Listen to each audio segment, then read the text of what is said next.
வணக்கம் மக்களே, நான் சக்தி வர்ஷா. இந்திய அரசியலமைப்பு ஆலோசகராக பணியாற்றி வருகின்றேன்.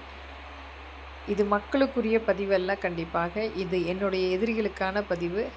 இங்கு திராவிட முன்னேற்றக் கழகம் தோல்வி பயத்தால் எங்களை அச்சுறுத்துவது என்று நினைத்து கொண்டு ஒரு மிகப்பெரிய காமெடி செய்து கொண்டிருக்கின்றது.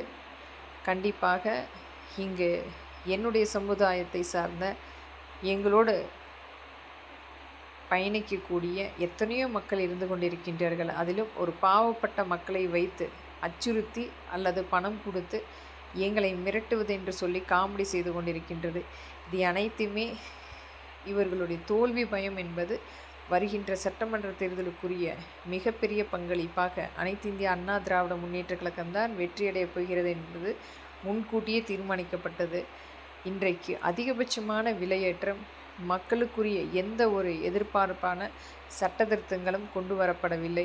அதிலும் நம்ம மற்ற கட்சிகளை பற்றி, அதிலும் முக்கியமாக மத்திய அரசுடைய கோட்பாடுகள் ஏதாவது தவறு இருந்தால் அரசியல் ஆலோசகராக அதற்குரிய எதிர்மாறான பதிவுகள் செய்தால் இவர்களுக்கு மிகப்பெரிய ஒரு அங்கீகரிக்கப்பட்ட ஒரு பங்களிப்பு கொடுப்பதாக நினைத்து கொண்டிருப்பார்கள். ஆனால் அதையே இவர்களுடைய எதிர்ப்பான பதிவுகளை செய்யும் பொழுது ஒரு மிகப்பெரிய எதிர்ப்பு செய்வதாக காமெடி செய்து கொண்டிருக்கின்றார்கள்.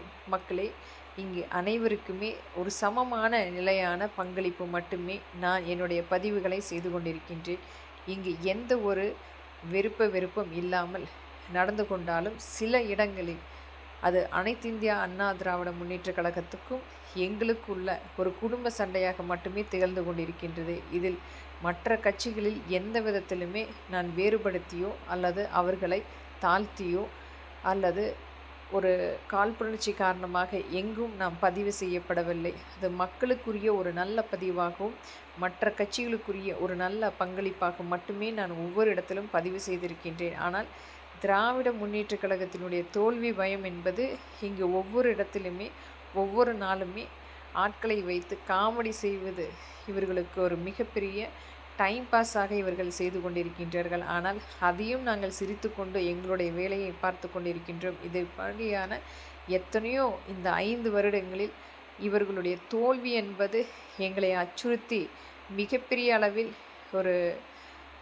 காமெடி மட்டுமே இவர்கள் செய்து கொண்டிருந்த எத்தனையோ நாட்கள் இருக்கின்றது. இன்றைக்கும் அதை போல இவர்கள் செய்து கொண்டிருக்கிறது அனைத்துமே ஒரு நகைச்சுவையாக நாங்கள் எடுத்துக்கொண்டு அடுத்த கட்டத்துக்கு நகர்ந்து கொண்டிருக்கின்றோம். வருகின்ற சட்டமன்ற தேர்தல் என்பது மக்களுக்குரிய ஆட்சியாக மாற்றப்படும். நன்றி, வணக்கம்.